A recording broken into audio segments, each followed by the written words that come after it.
நீ இஸ்லாமியராக மதம் மாறுகிறவன்ல, சாதியை பின்பற்றுகிறவன், இஸ்லாமிய செட்டியார், இஸ்லாமிய பறையர், இஸ்லாமிய வன்னியர், இஸ்லாமிய முதலியார், இஸ்லாமிய தேவர் அப்படி யாருமே கிடையாது.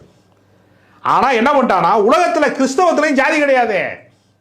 ஆனா கிறிஸ்தவத்தை நீ ஏற்றுக்கொள்ள வேண்டும் என்றால் என் சாதி அமைப்பை நீ ஏற்றுக்கொண்டு நான் உன் கருத்தரை ஏற்றுக்கிறேன்னு சொல்லி சாதிய கட்டமைப்பை, சனாதன கட்டமைப்பை அப்படியே கொண்டு கிறிஸ்தவத்தில் ஏற்றுக்கொண்டதுனால தான் கிறிஸ்தவ வன்னியர், கிறிஸ்தவ பறையர், கிறிஸ்தவ முதலியார்னு அந்த ஜாதி கட்டமைப்பை அப்படியே வச்சிருக்கான்.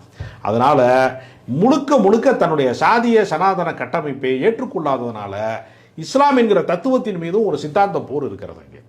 அதனால ஒரு இஸ்லாமியர் நீதிபதியாக இருக்கிற போது அவர் எந்த சாதிக்கும் சார்பாக நடக்க வேண்டிய அவசியம் அவருக்கு கிடையாது. அவருடைய கோட்பாடு என்பதே நபிகளுடைய கோட்பாடு என்னன்னா, பிறப்பால் உயர்வு தாழ்வு கற்பிக்கிறவன் என்னை சார்ந்தவன் அல்ல.